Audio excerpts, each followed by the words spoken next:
Welcome back, everyone, to another episode of What a Fuster Cluck. I am your host, Lolita Keys, and today I am going to open up about a personal situation that I have been dealing with for a long time now, and for the first time, use my audience to help me. So I'm hoping that in some of my past episodes, I have been able to help you with something, provide you with information you didn't previously have, get you to think a little bit critically, a little bit more critically, or more nuanced about a subject that maybe you were totally married to before and kind of shifted your perspective on a little bit.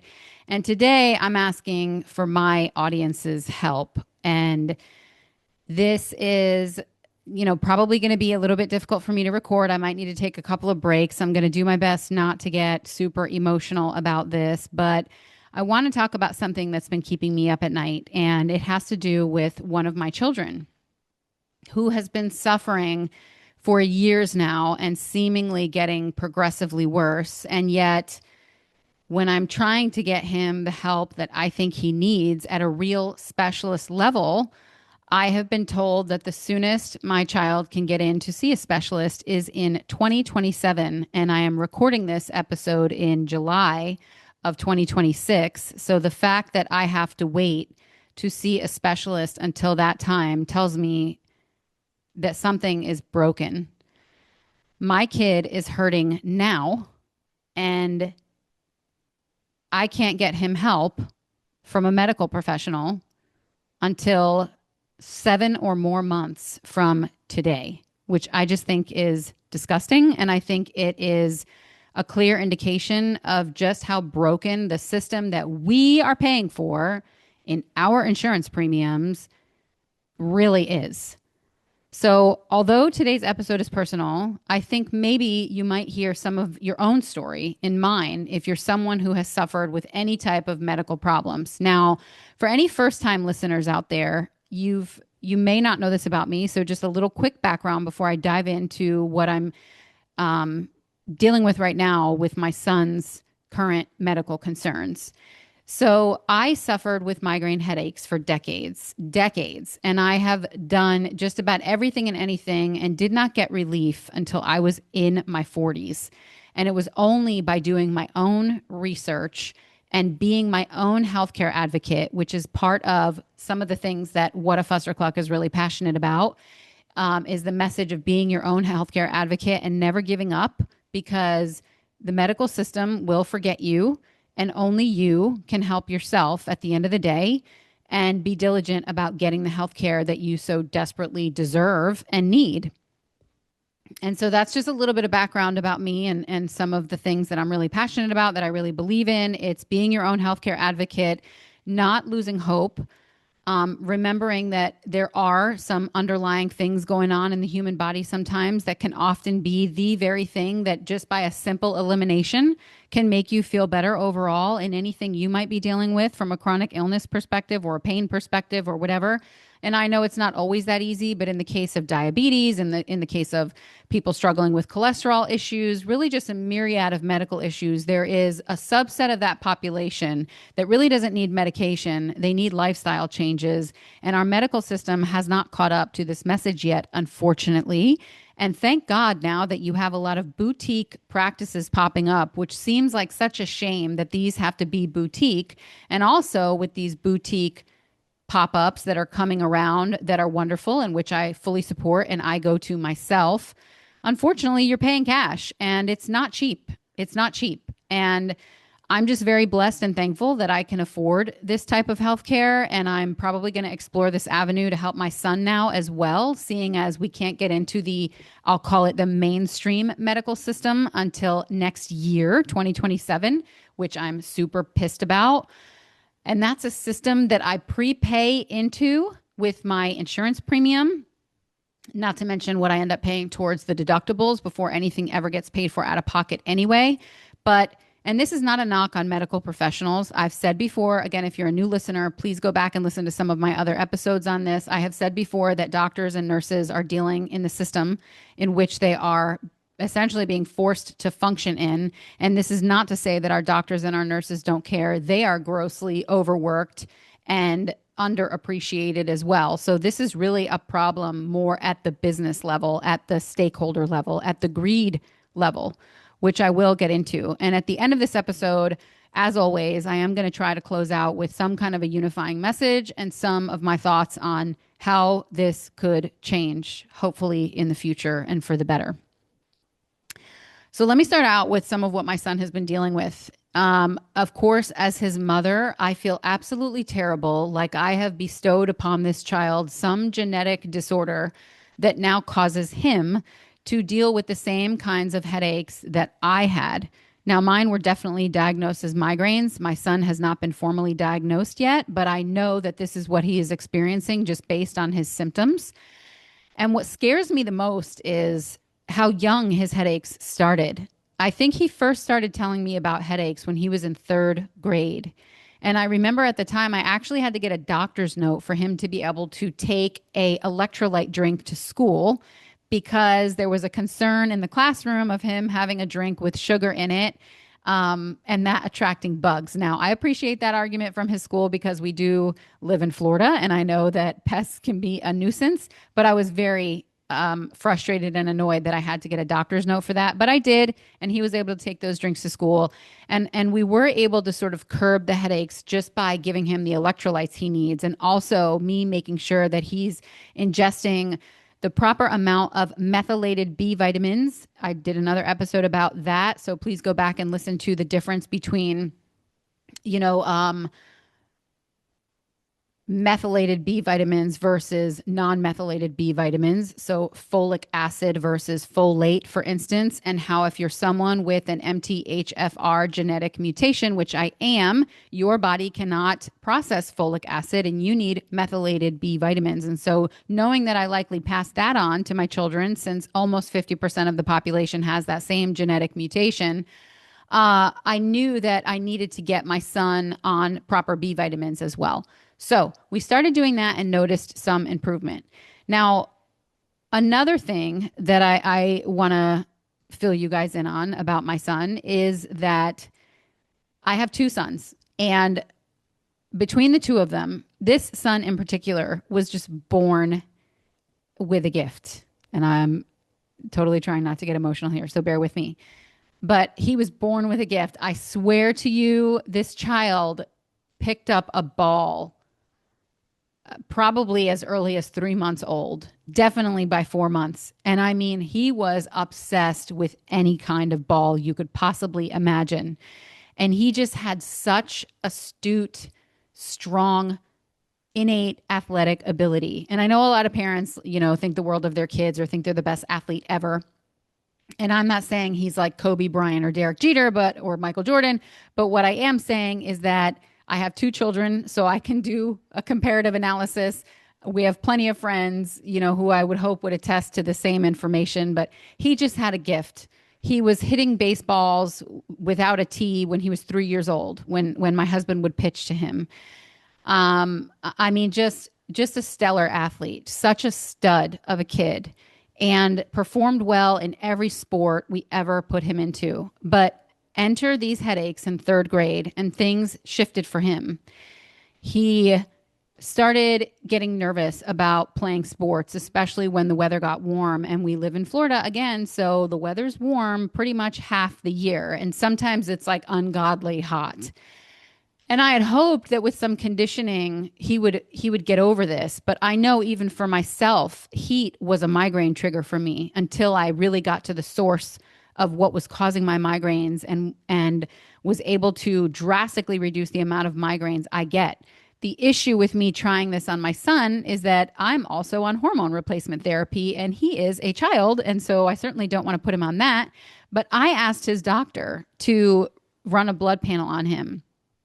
And although his doctor did agree, he was immediately like, well, that's not standard protocol for kids with headaches. And I'm just thinking, first of all, who the hell sets these protocols? And second of all, why not check that box? Because there's a lot that can be revealed in blood work. And I'm not saying it's the answer to every problem, but I just hated the fact that he said, that's not the protocol, but if you want to do it, well, yeah, I want to do it, And who are you to say that who gives a shit about the protocol? get the blood work done. Like, how about say, what a good idea. Let's do that because who knows what's going on below the surface. And his blood work did come back with some markers that were off. So I'm trying to research what that means and waiting to hear back from his doctor, who I would have hoped would have proactively called me and told me what the blood work came back with versus me having to reach out to them when I saw some of the elevated or below level markers. I mean, listen, I told you guys I historically worked in dentistry. I went to I get my 2-year degree in applied health and science. I took a lot of classes with pre-med students, nursing students, did all the chemistry, the biology, anatomy and physiology, all of these things. So I'm not an idiot when it comes to these things. And top on that, I worked in dentistry clinically for 10 years. So I do have a healthcare background. And again, it just frustrates me that I know more than the average person. And I wonder for those folks that don't have my background or have no idea what to do, like, what do they do? And my heart totally goes out to them because they're probably just going to, trust their doctor at every turn. And I'm not saying that you shouldn't, but I am saying that it's frustrating that my child is dealing with something. I'm looking for help. And I got the blood work done. It did come back with some markers that were off, and no one from the doctor's office has called me to talk to me about it. Now, fast forward. So my son absolutely loves soccer. He loves soccer. And he finally made it onto the soccer team that he was dying to make it onto after a lot of pushback from me and my husband because travel sports are not cheap. And it's something that we've been trying to resist mostly for two reasons. One, financial, and two, time. I have a full-time job. My husband has a full-time job. When you are a full-time working parent and your kid wants to do travel sports, it is a difficult thing because it can totally infringe on your life and having to rearrange your schedule in many ways and give up on a lot of your free time to support their dream. And so my husband and I just kind of agreed, look, he's really got to show a true passion for it. And he's got to be just a little bit older before we decide to make this investment so that we're not just throwing money away. And he got to that point, and he just really loved playing soccer and was getting frustrated at the level he was at because he wanted to excel and felt like he wasn't getting the coaching he needed and he wasn't learning the skills that he could be learning if he moved up to a travel league. So about 6 months ago, over the holidays, he made the practice team for a travel team, completed his second round of tryouts in May, and actually made the team. But during the time that he was doing the practice squad, he pretty much did okay until the weather started changing again. And lo and behold, his headaches started becoming more frequent. And again, it just really breaks my heart because when I see him get to the point where his headaches are so bad that he is literally pounding his own head, and I know what that feels like as a chronic migraine sufferer myself, when it's almost a relief for you to cause pain to your own self to try to alleviate this pounding sensation, this stabbing sensation in your head. But as a parent, it's heartbreaking to see that. And I certainly don't want to load him up on painkillers. And I'm already doing the electrolytes. I'm already doing the B vitamin, but I need to start doing some more research about what are some other things that I can do to try to ward these things off that aren't going to include hormone replacement therapy for him at his young age. He's middle school aged at this point. And this past week, I just hit a breaking point. He had soccer practice and it was super hot outside, and he had already started getting a little bit of a headache. And mind you, he was already chock full of electrolytes. And so I got to his practice, and within a few minutes of me getting there, they were scrimmaging, and a kid went to go kick a goal, and the ball just nailed him right in the side of his head, like kind of in the temple area. And he had already had like a little bit of a headache to begin with because he was, feeling the heat, and that seems to be a trigger for him. And the impact of this ball at the speed with which it hit his head, and in the area where it hit his head, his headache went from 0 to 100. He came off the sideline, and I think he was trying to hold his own in front of his teammates and coaches. He seemed okay, but he was saying, I have a headache. So I immediately got him a Powerade from the snack stand, and they gave him an ice pack.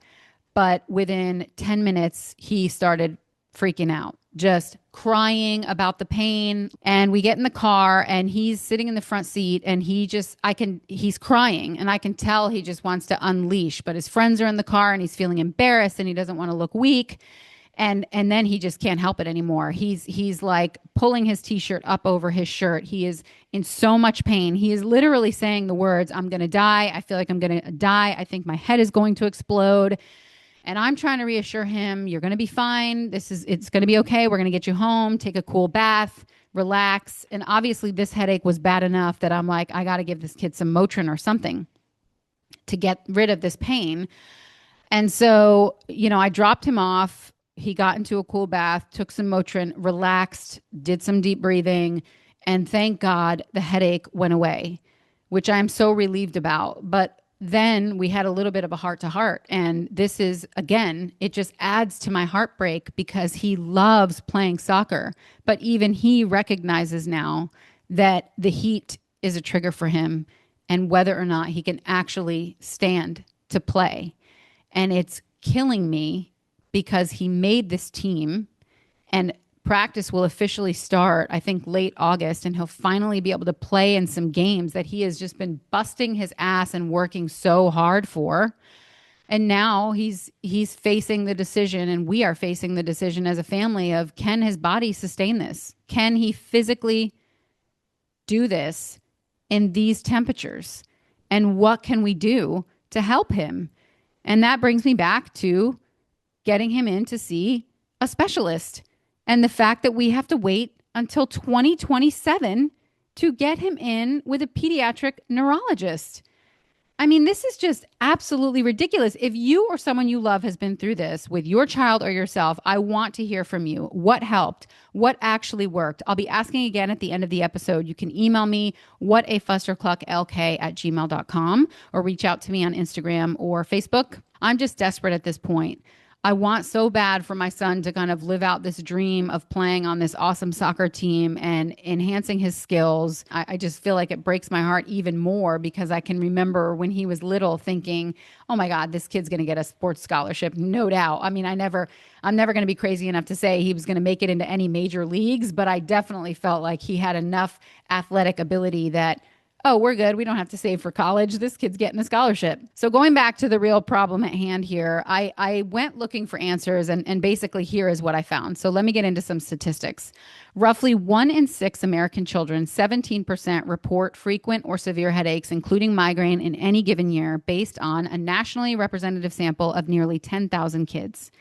Headache prevalence among school-age children ranges from 37 to 51% in the elementary years and climbs to 57 to 82% by high school. And studies show that among children who suffer from migraines, about a third miss at least one day of school every 3 months, while more than half report their productivity is cut in half. Migraine is actually the most common acute and recurrent headache syndrome in children, not rare, not unusual, and it can significantly impact education, socialization, sports, and family life. So basically, my child is one of millions, and yet the same system makes every family feel like they're starting from zero. There is a wait time crisis in this country when it comes to healthcare, and I have to laugh because I'm very anti-socialism. But at the same time, I think of socialist healthcare systems who face the same problems where people have to wait for their treatment, sometimes to a point where it's deadly. And here we are in a free market society with absolutely ridiculous wait times. I feel like I don't even want to say that the system is broken. I am starting to feel like this is exactly how it was designed, right? So the longer you wait, the worse it gets. Maybe the closer you are to the end. And I know that's a huge statement for me to make, but it just seems crazy to me that in this country, this is what we are dealing with. The average time to get to a new physician appointment has grown 48% since 2004 and jumped 19% in just the last 3 years across 15 major U.S. cities. For an OBGYN, the average wait is now 42 days, up 79% since 2004. Gastroenterology averages 40 days. Cardiology is 33 days. These are averages. So half of these patients wait even longer. And if you go back to one of my other episodes about being your own healthcare advocate, you'll know that at one point I was dealing with some stomach pain and a terrible stomach ulcer. And it took me months to get into a gastroenterologist and then another few months to get in for the endoscopy to actually diagnose me. I mean, it's just crazy that you're like suffering for this long, especially when you're someone who's as proactive as I am about healthcare. The Association of Medical Colleges projects a shortage of up to 86,000 physicians by 2036. Some of the driving forces: an aging population, an aging physician workforce, widespread chronic illness. Why? Again, I've done lots of episodes about that. Limited training capacity and physician burnout. So if you're somebody's out there who's interested in becoming a doctor or a nurse, please do. And I just really wish that we could lift some of the issues about getting into these medical programs and how absolutely ridiculous it's gotten and the financials behind even going to medical school. We should be sending people to med school for free because we need doctors, we need nurses. This is a problem that we're projecting in the very near future. 2036 will be here before we know it. And this problem will be even worse.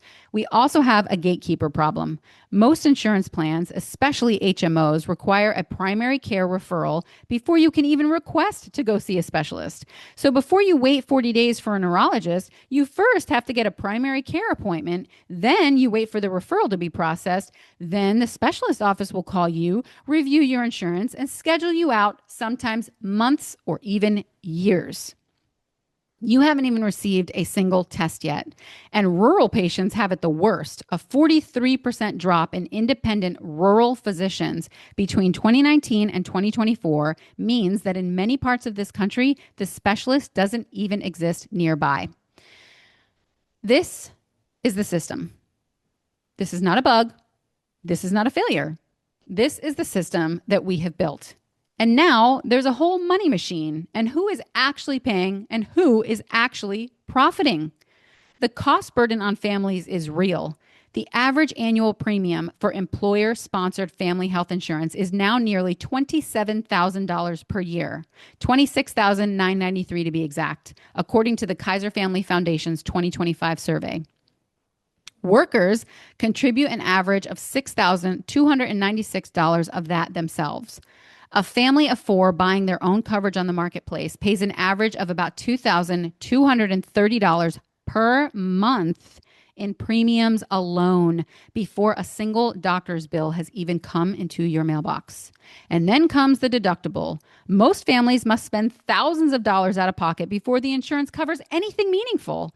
According to Kaiser, nearly half of all U.S. adults, 44%, say they find it difficult to afford healthcare costs. The double payment reality is that you pay the premium every month, regardless of whether you use the system. Then, when you do use it, you pay again, copays, coinsurance, and the deductible. And many families are essentially paying twice before the insurance provides meaningful coverage at all. It's just so unbelievable. Health insurance premiums and out-of-pocket costs are now rising faster than both wages and inflation. Family premiums climbed 6% last year against wage growth of 4% and overall inflation of 2.7%. When compounded over decades, this erodes an even larger share of disposable income for families. The basic economic argument is this. When you add layers of administration, middlemen, billing coders, prior authorization department, and claims processors between a patient and a doctor, costs go up. Every layer must be paid. The more gatekeepers, the higher the price of getting through the gate. Let's talk about the Obamacare reality. There was a promise, coverage for everyone, pre-existing conditions covered, no one left behind. At the time, I was a huge proponent of this. I was a big supporter of Obama for this very reason, until I found out what was really going on. The mechanism was there was a mandate coverage without controlling costs. So then they subsidized the gap with government money. What happens when government starts subsidizing and using government money? Inflation. In the fiscal year 2023, federal subsidies through the ACA Medicaid expansion and the exchanges totaled $218 billion, the overwhelming majority of which flowed directly to insurers. About half of all healthcare spending now comes from government sources, and the majority of health insurer revenue now comes from the government. At every turn, you guys, our government just disappoints again and again. We have the worst treasury system, the worst financial people in our government who are just continuing to dig the hole just deeper and deeper and deeper. Since the ACA's premium subsidies were created, health insurance stock prices have increased more than 1,000% compared to 251% growth for the S&P 500 over the same period of time. The subsidies are paid directly to insurance companies, not to patients, allowing the industry to shift the burden of rising premiums almost entirely on to taxpayers. The consolidation effect: the nation's top insurers are now subsidiaries of vertically integrated mega conglomerates with multiple revenue streams. United Healthcare Group's CEO took home $26 million in compensation in 2024. Elevance Health's CEO received over $20 million. The healthy American tax is what I like to call this next section. Eliminating pre-existing condition exclusions under Obamacare was generally compassionate. Again, I loved it. I was having a hard time getting coverage because of my migraines being considered a pre-existing condition. But the cost of doing it was spread across all premiums. Healthier, younger Americans pay elevated premiums to offset the risk pool. That is not insurance. That's basically a tax going by another name collected by a private company.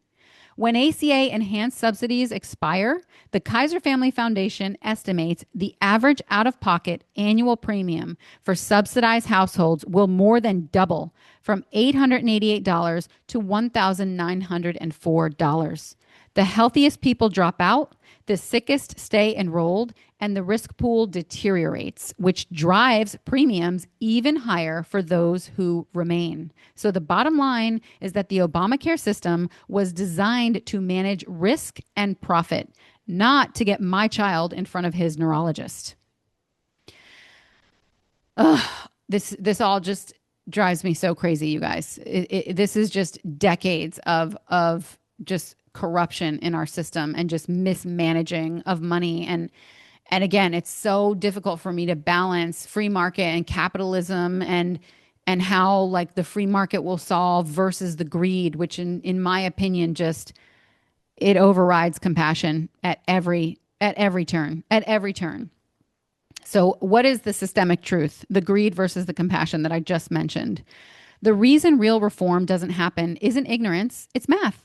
Insurance conglomerates are among the most powerful lobbying forces in Washington. Any system that actually fixed assets, controlled costs, and eliminated unnecessary gatekeeping would represent massive profit losses for the industry. That's not a conspiracy. It's an incentive structure. When profit is the motive, efficiency and access are costs to be managed, not values to be served. The people in power have been elected with insurance money, protected by insurance lawyers, and retire onto insurance boards. So nothing changes, not fast enough, not radically enough, and not honestly enough. Greed is a more durable force than compassion unless compassion gets organized. My ask to you in my What a Fuster Cluck community is this. I have done the research. I understand this system. And I still don't have all the answers for myself, for you, or for my own child. But I am speaking directly to parents who have been in this same position. What have you tried? What has helped reduce your child's headache frequency? What practitioners have you gone to see? What supplements or dietary changes, lifestyle adjustments, or other alternative approaches made a difference for you? What would you tell a parent who is trying to start this journey right now? DM me, email me, whatafusterclucklk@gmail.com, because I will continue to pursue a solution for my son so that he can play the sport that he loves. And I want to remind myself and my listeners that you don't need to have all the answers. You really just need to share what has worked for you. And I think this is how we can better take care of each other when the system fails us. I'm just very appreciative of your time today for listening to this episode. I know it might not be for everyone. I know I may have already lost some people or folks may have tuned out who don't understand, this message or what's going on. But I would say that I am going to try everything. And this is one avenue that I have at my disposal where I'm hoping that I will hear from someone out there who has tried something that has worked and has a story similar to mine. As a reminder, the system is broken, but we are not. And this is the difference between a problem and a movement. And I am just so thankful to see more and more people coming out and talking about what is going on in our medical industry, in our insurance industry, and that we are starting to shift into what Peter Attia calls medicine 3.0. And I just cannot wait until we get there. So, as always, thank you so much for listening. Please remember to like, share, and subscribe. What a Fuster Cluck, available on Apple, Spotify, and YouTube.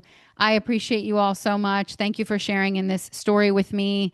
Thank you for any information that you might be sending me, whether it's in the near future or something pops in your future and you remember this episode. I will keep you all posted with progress on my son.